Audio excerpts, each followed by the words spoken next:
नारायणं नमस्कृत्यं नरं चैव नरोत्तमं देवीं सरस्वतीं व्यासं ततो जय मुदीरयेत्। जय श्री राधे। सभी मासों में कार्तिक मास को सर्वश्रेष्ठ मास कहा गया है, क्योंकि इस मास में किया गया कोई भी कार्य अनंत गुना फलदायी होता है। स्कंद पुराण में वर्णित है, यह पठेत भागवतं भक्त्या कार्तिक मासे मानवः सवैव विष्णुः पदम याति न च पुनर्जन्म लभते। अर्थात जो भक्त कार्तिक मास में भक्ति भाव से भागवत का पाठ करता है अथवा भागवत का श्रवण करता है, वह विष्णु धाम को प्राप्त होता है और उसे पुनर्जन्म नहीं लेना पड़ता। भागवत में कुल 12 स्कंध हैं, जिनमें भगवान की संपूर्ण लीलाएं, भक्ति और तत्व ज्ञान समाहित है। परंतु कार्तिक मास में विशेष रूप से अष्टम, नवम, दसम, एकादश और द्वादश पाठ का फल अत्यंत शुभ माना गया है। हमारे शास्त्रों में वर्णित है, कार्तिके भागवतो ध्यानम सर्व पापम विनश्यते। अर्थात कार्तिक मास में भागवत जी का अध्ययन और श्रवण करने मात्र से व्यक्ति के सभी पाप नष्ट हो जाते हैं। आइए अब हम भी आज की इस वीडियो का प्रारंभ करते हैं श्रीमद् भागवत जी के अष्टम स्कंद से। ओम नमो भगवते वासुदेवाय। श्रीमद् भागवत महापुराणम अष्टम स्कंध अथ प्रथमो अध्यायः। राजा परीक्षित ने पूछा, गुरुदेव, स्वयंभू मनु का वंश विस्तार मैंने सुन लिया। इसी वंश में उनकी कन्याओं के द्वारा मरीचि आदि प्रजापतियों ने अपनी वंश परंपरा चलाई थी। अब आप हमसे दूसरे मनुओं का वर्णन कीजिए। ब्राह्मण ज्ञानी महात्मा जिस जिस मनवंतर में महामहिम भगवान के जिन जिन अवतारों और लीलाओं का वर्णन करते हैं, उन्हें आप अवश्य सुनाइए। हम बड़ी श्रद्धा से उनका श्रवण करना चाहते हैं। भगवान विश्व भावन भगवान बीते हुए मनवंतरों में जो जो लीलाएं कर चुके हैं, वर्तमान में मनवंतर में जो कर रहे हैं और आगामी मनवंतरों में जो कुछ करेंगे, वह सब हमें सुनाइए। श्री सुखदेव जी ने कहा, इस कल्प में स्वयंभू आदि 6 मनवंतर बीत चुके हैं। उनमें से पहले मनवंतर का मैंने वर्णन कर दिया है। उसी में देवता आदि की उत्पत्ति हुई थी। स्वयंभू मनु की पुत्री आकुति से यज्ञ पुरुष के रूप में धर्म का उपदेश करने के लिए तथा देवहूति से कपिल के रूप में ज्ञान का उपदेश करने के लिए भगवान ने उनके पुत्र रूप से अवतार ग्रहण किया था। परीक्षित, भगवान कपिल का वर्णन मैं पहले ही तीसरे स्कंध में कर चुका हूँ। अब भगवान यज्ञ पुरुष ने आकुति के गर्भ से अवतार लेकर जो कुछ किया उसका वर्णन करता हूँ। परीक्षित, भगवान स्वयंभू मनु ने समस्त कामनाओं और भोगों से विरक्त होकर राज्य छोड़ दिया। वे अपनी पत्नी शतरूपा के साथ तपस्या करने के लिए वन में चले गए। परीक्षित, उन्होंने सुनंदा नदी के किनारे पृथ्वी पर एक पैर से खड़े रहकर 100 वर्ष तक घोर तपस्या की। तपस्या करते समय वे प्रतिदिन इस प्रकार भगवान की स्तुति करते थे। मनु जी कहा करते थे, जिनकी चेतना के स्पर्श मात्र से यह विश्व चेतन हो जाता है, किंतु यह विश्व जिन्हें चेतना का दान नहीं कर सकता, जो इसके सो जाने पर प्रलय में भी जागते रहते हैं, जिनको यह नहीं जान सकता, परंतु जो इसे जानते हैं वही परमात्मा है। यह संपूर्ण विश्व और इस विश्व में रहने वाले समस्त चर अचर प्राणी सब उन परमात्मा से ही ओतप्रोत हैं। इसलिए संसार के किसी भी पदार्थ में मोह न करके उसका त्याग करते हुए ही जीवन निर्वाह मात्र के लिए उपभोग करना चाहिए। तृष्णा का सर्वथा त्याग कर देना चाहिए। भला ये संसार की संपत्तियां किसकी हैं? भगवान सबके साक्षी हैं। उन्हें बुद्धि, वृत्तियां या नेत्र आदि इंद्रियां नहीं देख सकती, परंतु उनकी ज्ञान शक्ति अखंड है। समस्त प्राणियों के हृदय में रहने वाले उन्हीं स्वयं प्रकाश असंग परमात्मा की शरण ग्रहण करो, जिनका न आदि है न अंत, फिर मध्य तो होगा ही कहाँ से, जिनका न कोई अपना है और न पराया और न बाहर है न भीतर। वे विश्व के आदि, अंत, मध्य, अपने पराये, बाहर और भीतर सब कुछ है, उन्हीं की सत्ता से विश्व की सत्ता है। वही अनंत वास्तविक सत्य परब्रह्म है, वही परमात्मा विश्वरूप है। उनके अनंत नाम हैं। वे सर्वशक्तिमान, सत्य, स्वयं प्रकाश, अजन्मा और पुराण पुरुष हैं। वे अपनी माया शक्ति के द्वारा ही विश्व सृष्टि के जन्म आदि को स्वीकार कर लेते हैं और अपनी विद्या शक्ति के द्वारा उसका त्याग करके निष्क्रिय सत स्वरूप मात्र रहते हैं। इसी से ऋषि मुनि नैष्कर्म्य स्थिति अर्थात ब्रह्म से एकत्व प्राप्त करने के लिए पहले कर्म योग का अनुष्ठान करते हैं। प्रायः कर्म करने वाला पुरुष ही अंत में निष्क्रिय होकर कर्मों से छुट्टी पा लेता है। यूँ तो सर्वशक्तिमान भगवान भी कर्म करते हैं, परंतु वे आत्म लाभ से पूर्ण काम होने के कारण उन कर्मों में आसक्त नहीं होते। अतः उन्हीं का अनुसरण करके अनासक्त रहकर कर्म करने वाले भी कर्म बंधन से मुक्त ही रहते हैं। भगवान ज्ञान स्वरूप हैं, इसलिए उनमें अहंकार का लेश भी नहीं है। वे सर्वतः परिपूर्ण हैं, इसलिए उन्हें किसी वस्तु की कामना नहीं है। वे बिना किसी की प्रेरणा के स्वच्छंद रूप से ही कर्म करते हैं। वे अपनी ही बनाई हुई मर्यादा में स्थित रहकर अपने कर्मों के द्वारा मनुष्यों को शिक्षा देते हैं। वे ही समस्त धर्मों के प्रवर्तक और उनके जीवन दाता हैं। मैं उन्हीं प्रभु की शरण में हूँ। श्री सुखदेव जी कहते हैं, परीक्षित, एक बार स्वयंभू मनु एकाग्र चित्त से इस मंत्र में उपनिषद स्वरूप श्रुति का पाठ कर रहे थे। उन्हें नींद में अचेत होकर बड़बड़ाते जान भूखे असुर और राक्षस खा डालने के लिए उन पर टूट पड़े।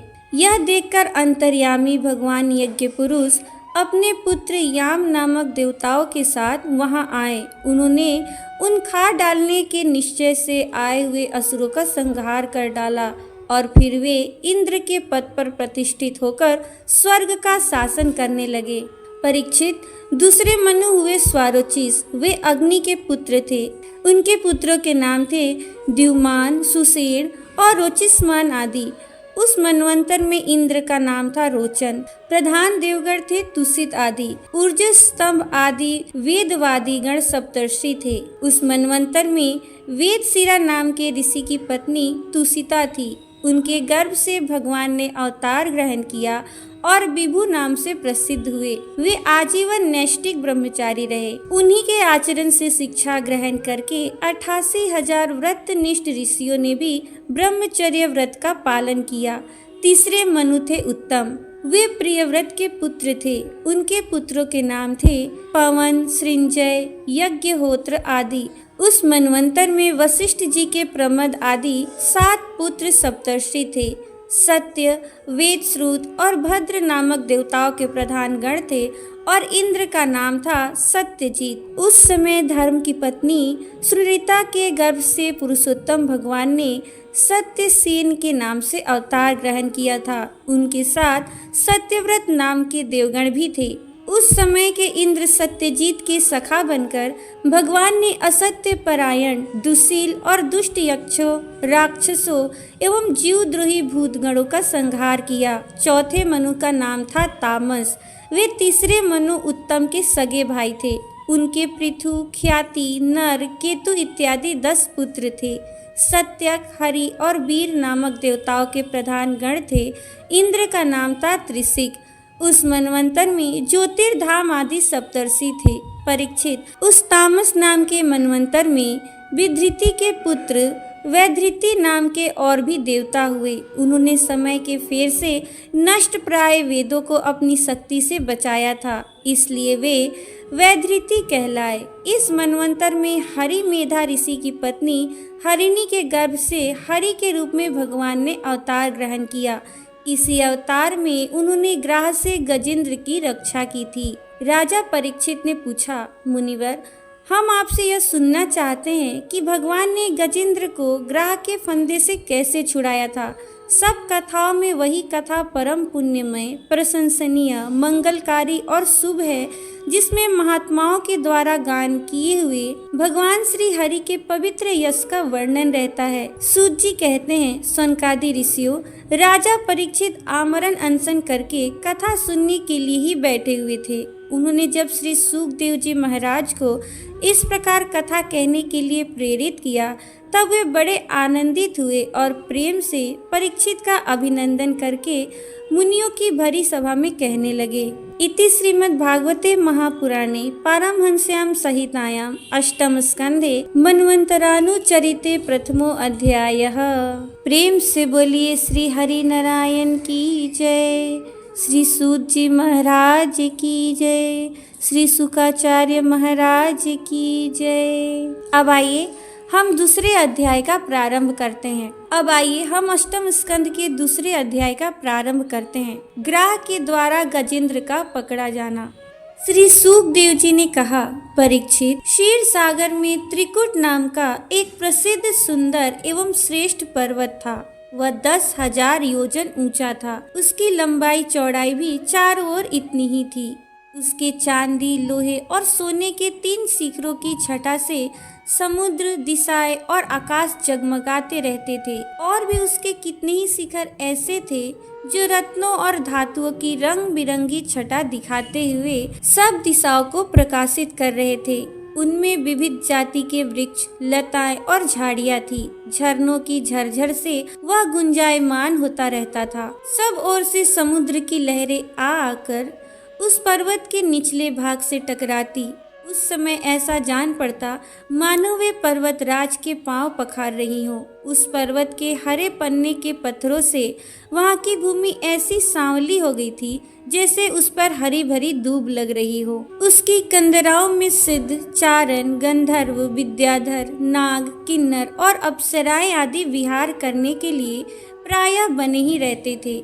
जब उसके संगीत ध्वनि चट्टानों से टकराकर गुफाओं में प्रतिध्वनित होने लगती थी, तब बड़े बड़े गर्वीले सिंह उसे दूसरी सिंह की ध्वनि समझकर सह न पाते और अपनी गर्जना से उसे दबा देने के लिए और जोर से गरजने लगते थे। उस पर्वत की तलहटी तरह तरह के जंगली जानवरों के झुंडों से सुशोभित रहती थी। अनेकों प्रकार के वृक्षों से भरे हुए देवताओं के उद्यान में सुंदर सुंदर पक्षी मधुर कंठ से चहकते रहते थे। उस पर बहुत सी नदियां और सरोवर भी थे। उनका जल बड़ा निर्मल था। उनके पुलीन पर मणियों की बालू चमकती रहती थी। उनमें देवांगनाएं स्नान करती थी, जिससे उनका जल अत्यंत सुगंधित हो जाता था। उसकी सुरभि लेकर भीनी भीनी वायु चलती रहती थी। पर्वतराज त्रिकुट की तराई में भगवत प्रेमी महात्मा भगवान वरुण का एक उद्यान था। उसका नाम था ऋतुमान। उसमें देवांगनाएं क्रीड़ा करती रहती थी। उसमें सब और ऐसे दिव्य वृक्ष शोभायमान थे जो फलों फूलों से सर्वदा लदे ही रहते थे। उस उद्यान में मंदार, पारिजात, गुलाब, अशोक, चंपा, तरह तरह के आम, प्रियाल, कटहल, आमड़ा, सुपारी, नारियल, खजूर, बिजौरा, महुआ, साखू, ताड़, तमाल, असन, अर्जुन, रीठा, गुल्लर, पाकर, बरगद, पलास, चंदन, नीम, कचनार, साल, देवदारू, दाख, ईख, केला, जामुन, बेर, रुद्राक्ष, हरे, आंवला, बेल, कैथ, नींबू और भिलावे आदि के वृक्ष लहराते रहते थे। उस उद्यान में एक बड़ा भारी सरोवर था। उसमें सुनहले कमल खिल रहे थे और भी विविध जाति के कुमुद, उत्पल, कल्हार, सत्तल आदि कमलों की अनूठी छटा छिटक रही थी। मतवाले भौरे गूंज रहे थे। मनोहर पक्षी कलरव कर रहे थे।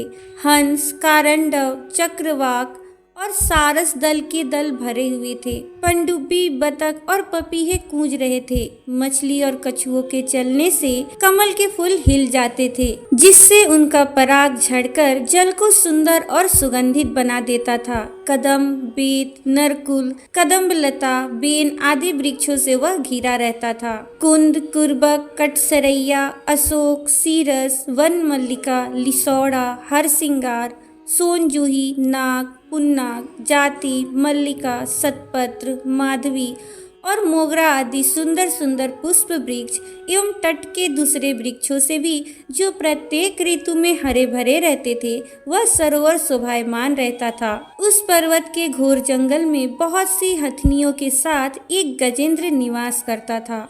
वह बड़े बड़े शक्तिशाली हाथियों का सरदार था। एक दिन वह उसी पर्वत पर अपनी हथनियों के साथ कांटे वाले कीचक, बांस, बेत, बड़ी बड़ी झाड़ियों और पेड़ों को रौंदता हुआ घूम रहा था। उसकी गंध मात्र से सिंह, हाथी, बाघ, गेंडे आदि हिंसक जंतु, नाग तथा काले गोरे सरब और चमड़ी गाय आदि डरकर भाग जाया करते थे और उसकी कृपा से भेड़िए, सुअर, भैंसे, रीछ, शल्य, लंगूर तथा कुत्ते, बंदर, हरिन और खरगोश आदि क्षुद्र जीव सब कहीं निर्भय विचरते रहते थे। उसके पीछे पीछे हाथियों के छोटे छोटे बच्चे दौड़ रहे थे। बड़े बड़े हाथी और हथनियां भी उसे घेरे हुए चल रही थी। उसकी धमक से पहाड़ एक बारगी कांप उठता था। उसके गंड स्थल से टपकते हुए मद का पान करने के लिए साथ साथ भौरे उड़ते जा रहे थे। मद के कारण उसके नेत्र बिहल हो रहे थे। बड़े जोर की धूप थी, इसलिए वह व्याकुल हो गया और उसे तथा उसके साथियों को प्यास भी सताने लगी। उस समय दूर से ही कमल के पराग से सुवासित वायु की गंध सूंघकर वह उसी सरोवर की ओर चल पड़ा जिसकी शीतलता और सुगंध लेकर वायु आ रही थी। थोड़ी ही देर में वेग से चलकर वह सरोवर के तट पर जा पहुंचा। उस सरोवर का जल अत्यंत निर्मल एवं अमृत के समान मधुर था। सुनहले और अरुण कमलों की केसर से वह महक रहा था। गजेंद्र पहले तो उसमें घुसकर अपनी सूंड से उठा उठा जी भर जल पिया, फिर उस जल में स्नान करके अपनी थकान मिटाई। गजेंद्र गृहस्थ पुरुषों की भांति मोहग्रस्त होकर अपनी सूंड से जल की फुहारे छोड़ छोड़कर साथ की हथनियों और बच्चों को नहलाने लगा तथा उनके मुख में सूंड डालकर जल पिलाने लगा। भगवान की माया से मोहित हुआ गजेंद्र उन्मत्त हो रहा था। उस बेचारे को इस बात का पता ही न था कि मेरे सिर पर बहुत बड़ी विपत्ति मंडरा रही है। परीक्षित, गजेंद्र जिस समय इतना उन्मत्त हो रहा था, उसी समय प्रारब्ध की प्रेरणा से एक बलवान ग्राह ने क्रोध में भरकर उसका पैर पकड़ लिया। इस प्रकार अकस्मात विपत्ति में पड़कर उस बलवान गजेंद्र ने अपनी शक्ति के अनुसार अपने को छुड़ाने की बड़ी चेष्टा की, परंतु छुड़ा न सका। दूसरे हाथी हथनियों और उनके बच्चों ने देखा कि उनके स्वामी को बलवान ग्राह बड़े वेग से खींच रहा है और वे बहुत घबरा रहे हैं। उन्हें बड़ा दुख हुआ। वे बड़ी विकलता से चिघाड़ने लगे। बहुतों ने उसे सहायता पहुंचाकर जल से बाहर निकालना चाहा, परंतु इसमें भी वे असमर्थ ही रहे। गजेंद्र और ग्राह अपनी अपनी पूरी शक्ति लगाकर भिड़े हुए थे।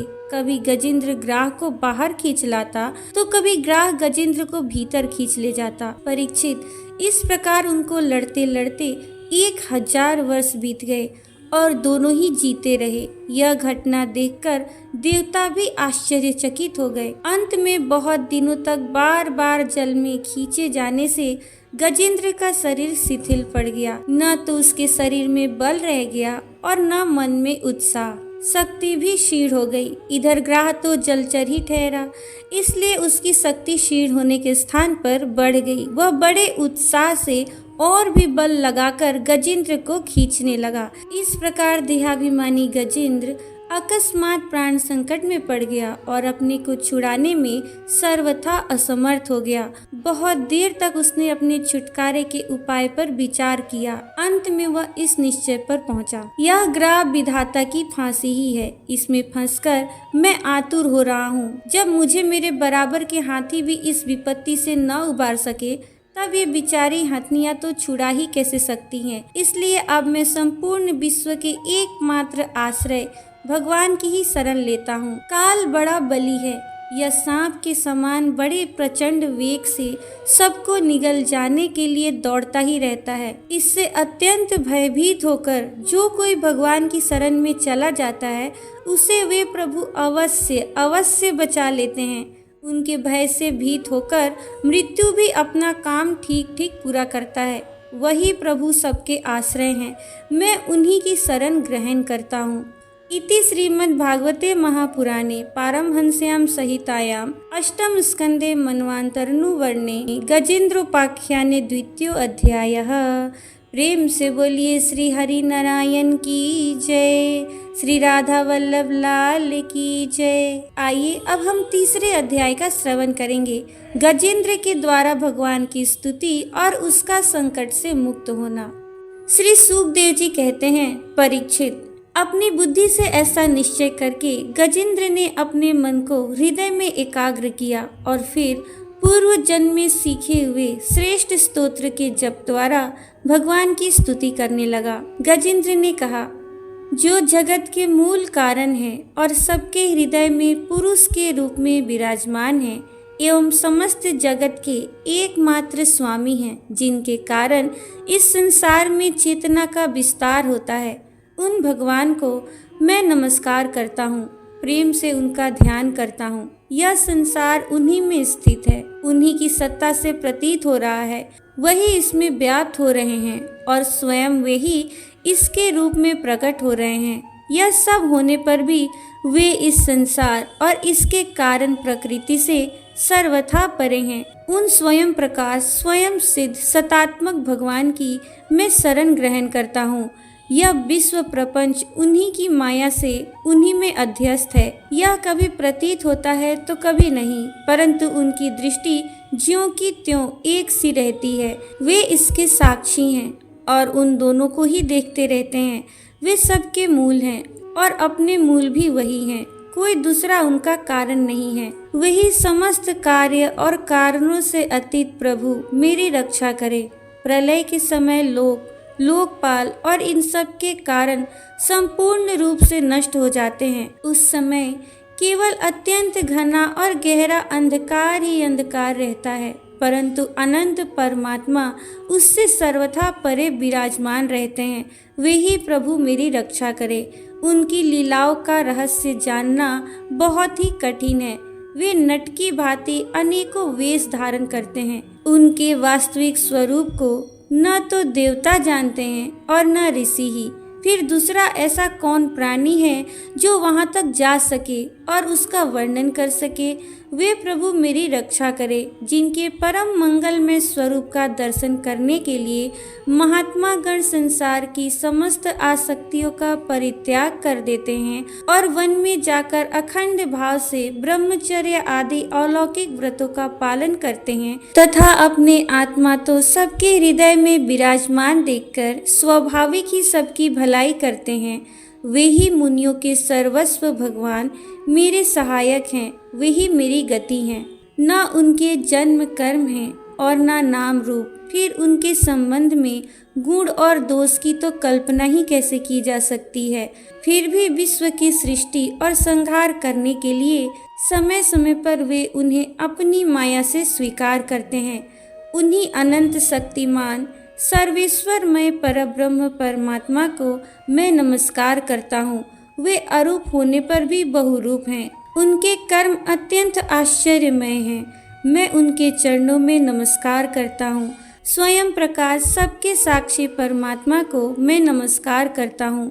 जो मन, वाणी और चित्त से अत्यंत दूर हैं, उन परमात्मा को मैं नमस्कार करता हूँ। विवेकी पुरुष कर्म संन्यास अथवा कर्म समर्पण के द्वारा अपना अंतःकरण शुद्ध करके जिन्हें प्राप्त करते हैं तथा जो स्वयं तो नित्य मुक्त परमानंद एवं ज्ञान स्वरूप हैं, दूसरों को केवल मुक्ति देने की सामर्थ्य भी केवल उन्हीं में है, उन प्रभु को मैं नमस्कार करता हूँ। जो सत्व रज तम इन तीन गुणों का धर्म स्वीकार करके क्रमशः शांत, घोर और मूढ़ अवस्था भी धारण करते हैं, उन भेद रहित समभाव से स्थित एवं ज्ञान घन प्रभु को मैं बार बार नमस्कार करता हूँ।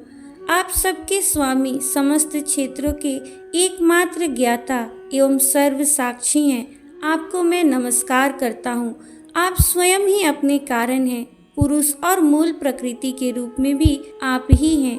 आपको मेरा बार बार नमस्कार। आप समस्त इंद्रिय और उनके विषयों के दृष्टा हैं, समस्त प्रतियों के आधार हैं। अहंकार आदि छाया रूप असत वस्तुओं के द्वारा आपका ही अस्तित्व प्रकट होता है।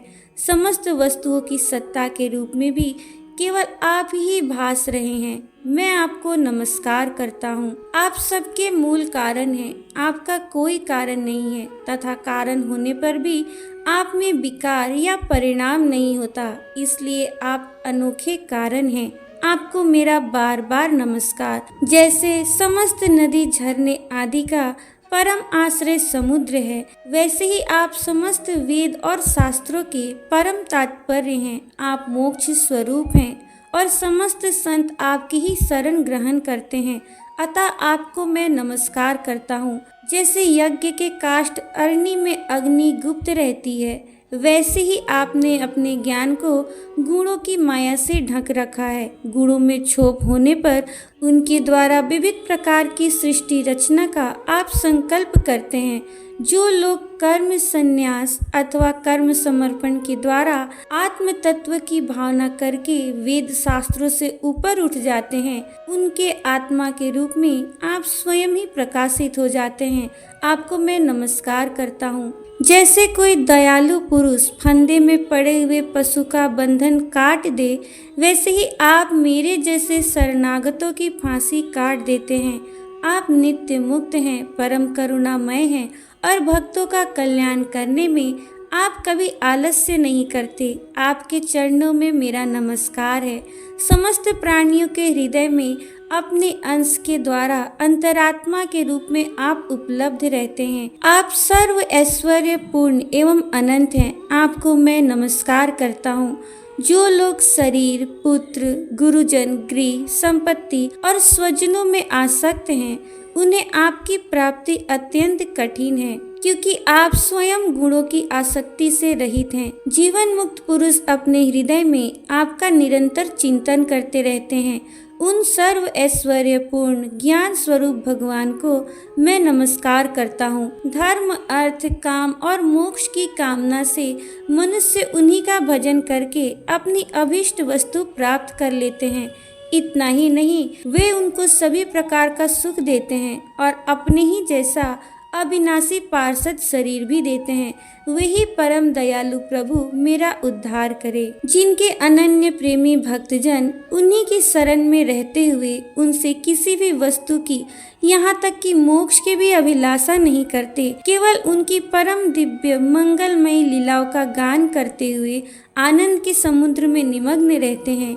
जो अविनाशी, सर्वशक्तिमान, अव्यक्त, इंद्रियातीत और अत्यंत सूक्ष्म है, जो अत्यंत निकट रहने पर भी बहुत दूर जान पड़ते हैं, जो आध्यात्मिक योग अर्थात ज्ञान योग या भक्ति योग के द्वारा प्राप्त होते हैं, उन्हीं आदि पुरुष अनंत एवं परिपूर्ण परब्रह्म परमात्मा की मैं स्तुति करता हूँ। जिनकी अत्यंत छोटी कला से अनेकों नाम रूप के भेदभाव से युक्त ब्रह्मा आदि देवता, वेद और चराचर लोकों की सृष्टि हुई है। जैसे धधकती हुई आग से लपटे और प्रकाशमान सूर्य से उनकी किरणें बार बार निकलती और लीन होती रहती है, वैसे ही जिन स्वयं प्रकाश परमात्मा से बुद्धि, मन, इंद्रिय और शरीर जो गुणों के प्रवाह रूप हैं, बार बार प्रकट होते तथा लीन हो जाते हैं, वे भगवान न देवता हैं और न असुर। वे मनुष्य और पशु पक्षी भी नहीं है, न वे स्त्री हैं, न पुरुष और न नपुंसक। वे कोई साधारण या असाधारण प्राणी भी नहीं है, न वे गुण हैं और न कर्म, न कार्य हैं, न तो कारण ही। सबका निषेध हो जाने पर जो कुछ बचा रहता है वही उनका स्वरूप है तथा वे ही सब कुछ है। वे ही परमात्मा मेरे उद्धार के लिए प्रकट हो। मैं जीना नहीं चाहता। यह हाथी की योनि बाहर और भीतर सब ओर से अज्ञान रूप आवरण के द्वारा ढकी हुई है। इसको रखकर करना ही क्या है। मैं तो आत्म प्रकाश को ढकने वाले उस अज्ञान रूप आवरण से छूटना चाहता हूँ, जो काल क्रम से अपने आप नहीं छूट सकता, जो केवल भगवत कृपा अथवा तत्व ज्ञान के द्वारा ही नष्ट होता है। इसलिए मैं उन परब्रह्म परमात्मा की शरण में हूँ, जो विश्व रहित होने पर भी विश्व के रचयिता और विश्व रूप हैं, साथ ही जो विश्व की अंतरात्मा के रूप में विश्व रूप में सामग्री से क्रीड़ा भी करते रहते हैं। उन अजन्मा परमपद स्वरूप ब्रह्म को मैं नमस्कार करता हूँ।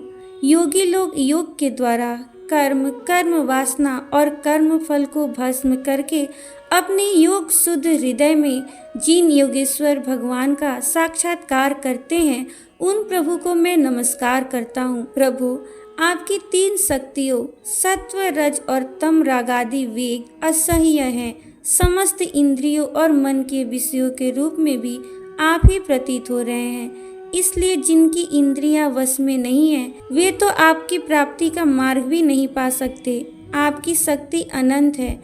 आप शरणागत वत्सल हैं। आपको मैं बार बार नमस्कार करता हूँ। आपकी माया अहम बुद्धि से आत्मा का स्वरूप ढक गया है। इसी से यह जीव अपने स्वरूप को नहीं जान पाता। आपकी महिमा अपार है। उन सर्वशक्तिमान एवं माधुर्य निधि भगवान की मैं शरण में हूँ। श्री सुखदेव जी कहते हैं, परीक्षित, गजेंद्र ने बिना किसी भेदभाव के निर्विशेष रूप से भगवान की स्तुति की थी। इसलिए भिन्न भिन्न नाम और रूप को अपना स्वरूप मानने वाले ब्रह्मा आदि देवता उसकी रक्षा करने के लिए नहीं आए। उस समय सर्वात्मा होने के कारण सर्वदेव स्वरूप स्वयं भगवान श्री हरि प्रकट हो गए। विश्व के एकमात्र आधार भगवान ने देखा कि गजेंद्र अत्यंत पीड़ित हो रहा है, अतः उसकी स्तुति सुनकर वेदमय गरुड़ पर सवार हो चक्रधारी भगवान बड़ी शीघ्रता से वहां के लिए चल पड़े, जहां गजेंद्र अत्यंत संकट में पड़ा हुआ था। उनके साथ स्तुति करते हुए देवता भी आए। सरोवर के भीतर बलवान ग्राह ने गजेंद्र को पकड़ रखा था और वह अत्यंत व्याकुल हो रहा था। जब उसने देखा कि आकाश में गरुड़ पर सवार होकर हाथ में चक्र लिए भगवान श्री हरि आ रहे हैं, तब अपनी सूंड में कमल का एक सुंदर पुष्प लेकर उसने ऊपर को उठाया और बड़े कष्ट से बोला, नारायण जगत गुरु भगवान, आपको नमस्कार है। जब भगवान ने देखा कि गजेंद्र अत्यंत पीड़ित हो रहा है, तब वे एक बार की गरुड़ को छोड़कर कूद पड़े और कृपा करके गजेंद्र के साथी ग्राह को भी बड़ी शीघ्रता से सरोवर से बाहर निकाल लाए। फिर सब देवताओं के सामने ही भगवान श्री हरि ने चक्र से ग्राह का मुंह फाड़ डाला और गजेंद्र को छुड़ा लिया। इति श्रीमद् भागवते महापुराणे पारमहंस्यां संहितायां अष्टम स्कंदे गजेंद्र मोक्षणे 3 अध्यायः। प्रेम से बोलिए श्री वृंदावन धाम की जय, श्री भागवत महापुराण की जय। अब आप 4th अध्याय का श्रवण करेंगे। गज और ग्राह का पूर्व चरित्र तथा उनका उद्धार। श्री सुखदेव जी कहते हैं, परीक्षित, उस समय ब्रह्मा, शंकर आदि देवता, ऋषि और गंधर्व श्री हरि भगवान के इस कर्म की प्रशंसा करने लगे तथा उनके ऊपर फूलों की वर्षा करने लगे। स्वर्ग में दुंदुभियां बजने लगी, गंधर्व नाचने गाने लगे, ऋषि, चारण और सिद्धगण भगवान पुरुषोत्तम की स्तुति करने लगे। इधर वह ग्राह तुरंत ही परम आश्चर्य में दिव्य शरीर से संपन्न हो गया। यह ग्राह इसके पहले हुहु नाम का एक श्रेष्ठ गंधर्व था। देवल के शाप से उसे यह गति प्राप्त हुई थी। अब भगवान की कृपा से वह मुक्त हो गया। उसने सर्वेश्वर भगवान के चरणों में सिर रखकर प्रणाम किया। इसके बाद वह भगवान के सुयश का गान करने लगा। वास्तव में अविनाशी भगवान ही सर्वश्रेष्ठ कीर्ति से संपन्न है। उन्हीं के गुण और मनोहर लीलाएं गान करने योग्य हैं। भगवान के कृपापूर्ण स्पर्श से उसके सारे पाप ताप नष्ट हो गए। उसने भगवान की परिक्रमा करके उनके चरणों में प्रणाम किया और सबके देखते देखते अपने लोक की यात्रा की। गजेंद्र भी भगवान का स्पर्श प्राप्त होते ही अज्ञान के बंधन से मुक्त हो गया। उसे भगवान का ही रूप प्राप्त हो गया। वह पीताम्बरधारी एवं चतुर्भुज बन गया। गजेंद्र पूर्व जन्म में द्रविड़ देश का पांड्य वंशी राजा था। उसका नाम था इंद्रद्युम्न। वह भगवान का एक श्रेष्ठ उपासक एवं अत्यंत यशस्वी था। एक बार राजा इंद्रद्युम्न राजपाट छोड़कर मलय पर्वत पर रहने लगा। उन्होंने जटाएं बढ़ा ली, तपस्वी का वेश धारण कर लिया। एक दिन स्नान के बाद पूजा के समय मन को एकाग्र करके एवं मौन व्रती होकर वे सर्वशक्तिमान भगवान की आराधना कर रहे थे। उसी समय देव योग से परम यशस्वी अगस्त मुनि अपनी शिष्य मंडली के साथ वहां आ पहुंचे।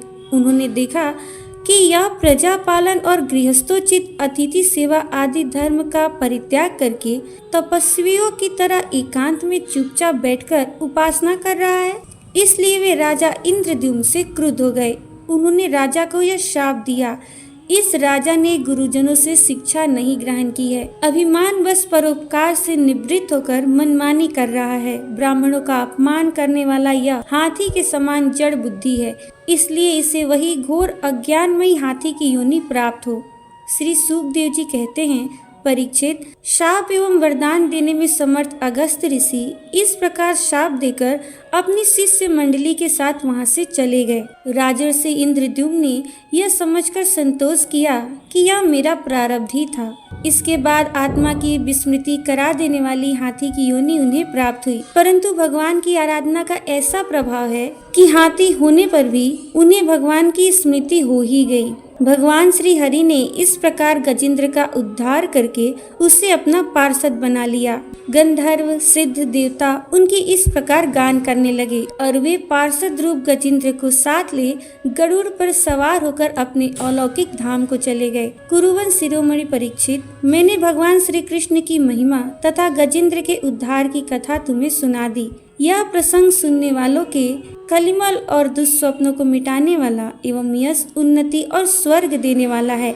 इसी से कल्याणकामी द्विजगण दुस्वप्न आदि की शांति के लिए प्रातःकाल जगते ही पवित्र होकर इसका पाठ करते हैं।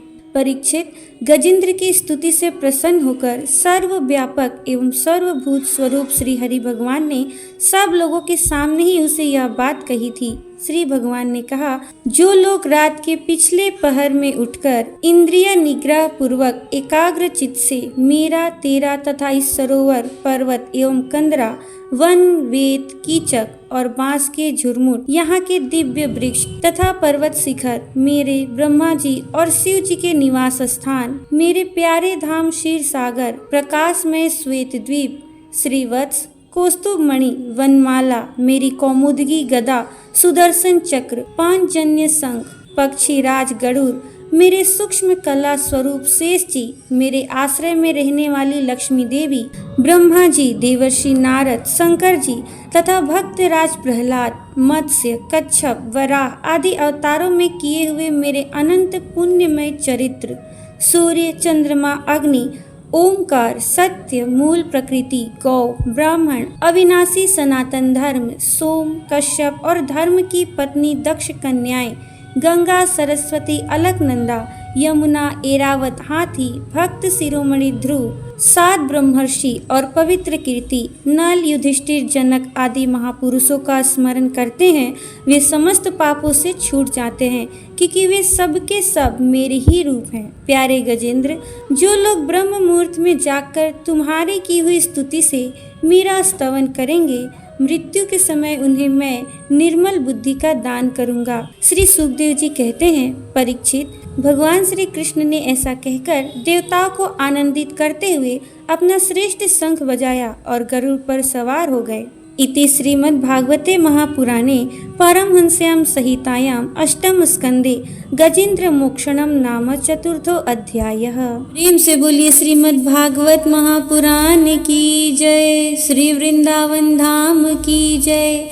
अब सुनिए श्री कृष्ण चालीसा। बंसी शोभित कर मधुर, नील जलत तन श्याम, अरुण अधर जनु बिंब फल, नयन कमल अभिराम, पूर्ण इंद्र अरविंद मुख, पीतांबर शुभ साज, जय मन मोहन मदन छवि, कृष्ण चंद्र महाराज। जय यदुनंदन जय जगवंदन, जय वसुदेव देव की नंदन, जय यशोदा सुत नंद दुलारे, जय प्रभु भक्तन के दृगतारे, जय नट नागर नाग नथैया, कृष्ण कन्हैया धेनु चरैया, पुनि नख पर प्रभु गिरिवर धारो, आओ दिनन के कष्ट निवारो, वंशी मधुर अधर धरि तेरी, होवे पूर्ण मनोरथ मेरो, आओ हरि पुनि माखन चाखो, आज लाज भारत की राखो, गोल कपोल चिबुक अरुणारे, मृदु मुस्कान मोहिनी डारे, रंजित राजीव नयन विशाला, मोर मुकुट वैजंती माला,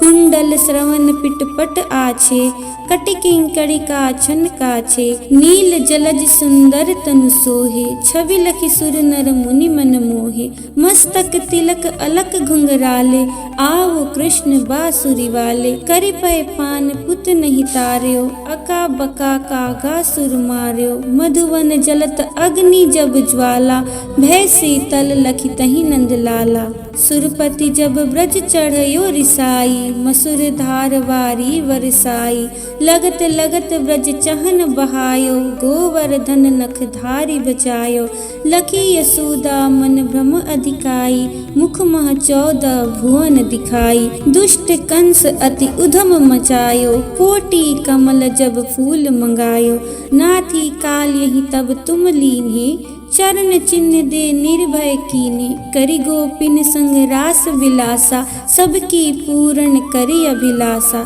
केतिक महा असुर संघार्यो, कंस ही केस पकड़ि दे मार्यो, माता पिता की बंदी छुड़ाई, उग्रसेन कह राज दिलाई, मही से मृतक छहो सुत लायो, मातु देवकी शोक मिटायो, भौमासुर मुर दैत्य संघारी, लाए 10 सहस कुमारी, दैवीण तृण चीर सहारा, जरा सिंधु राक्षस कह मारा, असुर बकासुर आदिक मार्यो, भक्तन के तब कष्ट निवार्यो, दीन सुदामा के दुख टार्यो, तंदुल 3 मुठ मुख डार्यो, प्रेम के साग विदुर घर मांगे, दुर्योधन के मेवा त्यागे, लखी प्रेम की महिमा भारी, ऐसे श्याम दीन हितकारी, भारत के पारथ रथ हाके, लिए चक्र कर नहीं बल ताके, निज गीता के ज्ञान सुनाए, भक्तन हृदय सुधा बरसाए,